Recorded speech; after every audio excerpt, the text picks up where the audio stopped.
नमस्कार मित्रांनो, आपल्या चॅनलवर तुमचं स्वागत आहे. तर मित्रांनो, ती लगेच हो म्हणेल असं करा प्रपोज, फक्त आय लव्ह यू म्हणू नका. एकमेकांवर खूप प्रेम करणारे व्हॅलेंटाईन वीकची वाट बघत नाही. ते लगेच आय लव्ह यू म्हणतात, पण इतक्यावरच काम चालणार नाही. प्रपोज कसं करावं याच्या टिप्स पुढे जाणून घ्या. त्याआधी मित्रांनो, आपल्या चॅनलवर तुम्ही नवीन असाल तर आपल्या चॅनलला सबस्क्राईब करा आणि या व्हिडिओला लाईक नक्की करा. तर मित्रांनो, बहुतेक लोक प्रेयसीला प्रपोज करण्यासाठी फक्त आय लव्ह यू म्हणतात, पण इतकंसं पुरे नाही. तुमच्या क्रशला प्रपोज करून तुम्ही तुमचं मन व्यक्त करतात, पण ते तिलाही आवडलं पाहिजे. आम्ही तुम्हाला अशा काही टिप्स सांगणार आहोत ज्यातून तुम्ही तिला प्रपोज करू शकतात. चला तर मग जाणून घेऊया.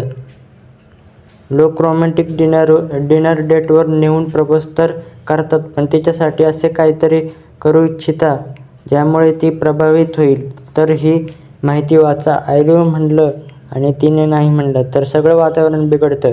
मात्र आपल्यासोबत असे घडू नये म्हणून तुम्ही जोडीदाराशी आपल्या मनातील गोष्टी बोलण्यासाठी पुढील पद्धतीचा अवलंबन करू शकता.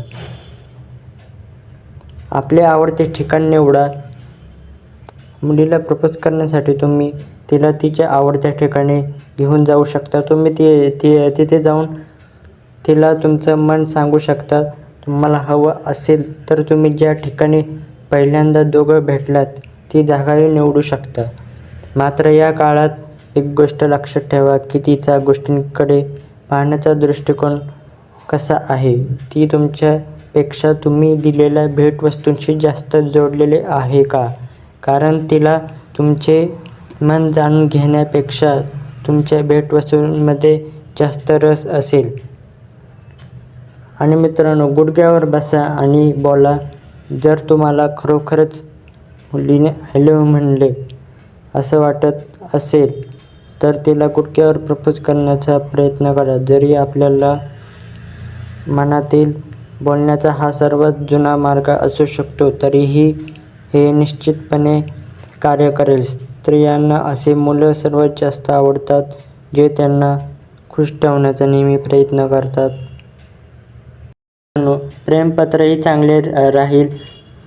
प्रेमपत्र हे प्रेम व्यक्त करण्याचे सर्वात जुने माध्यम आहे, यात शंका नाही. कारण अनेक मुलींना आपल्या बॉयफ्रेंडने दिलेले प्रेमपत्र वाचायला आवडतं. कागदाच्या पानावर तुम्ही तुमच्या भावना शब्दात तर मांडतातच, पण त्यांना प्रभावित करणाराही नक्की. मी तुम्हाला सांगू इच्छितो की जे पहिल्यांदाच आपल्या क्रशला आपलं मन सांगणार आहेत त्यांच्यासाठी प्रेमपत्र खूप खास असतं.